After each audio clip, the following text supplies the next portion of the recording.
Kawalay kwarta ug kagutom ang nagtuklod sa usa ka lalaki sa pagpangawat og cellphone alas 5:45 sa hapon, Oktubre 9 sa Señora de la Paz Street, Barangay Dadianga South, Jensan. Sumala pa sa biktima nga si Edwin Cayetano, ikaupat na kahigayon nga nangawat og cellphone ang suspect sa ilahang compound ug sa ulahing higayon nasakpan niya kini. So ganiha nasakpan gid nako kay nagpa-washing ko sa sakyanan.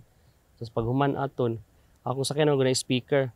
So kung tanggalan mo siyang speaker, mutingog ang iyang speaker niya, muto ba?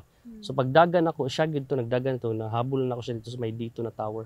So paghabol na ako siya dito, na ako siya nag-grab. Kaya nakuha na ko ang cellphone ako sa iyang short. Mga to siya. Naitabo.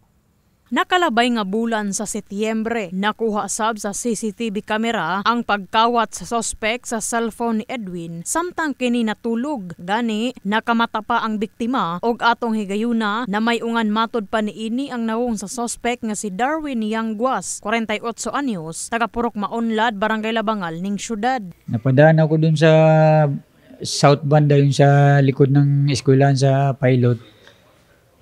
Dahil sa wala akong pera, 3 araw na ako naglayas ba sa amin.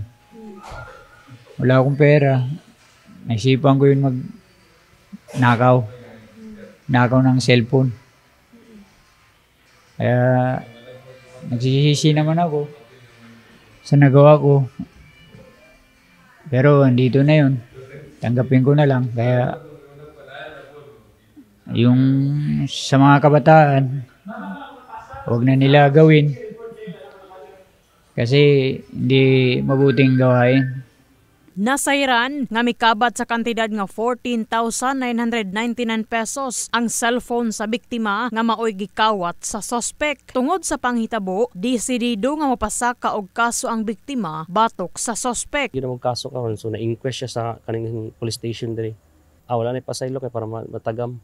Kay kapilan niya gibuhat na. So namboy line complain gud anang dara na balay gisakan pod, mao pod siya gitudlo.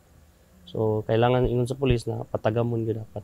Sa impormasyon sa Pendaton Police Station, kaso nga theft ang ipasangat sa kapulisan batok sa suspect nga kasamtangang gibalhog sa selda. In the heart of changing lives, kini si Brigada Enemy Mugpon sa Brigada News Jensan, Brigada News.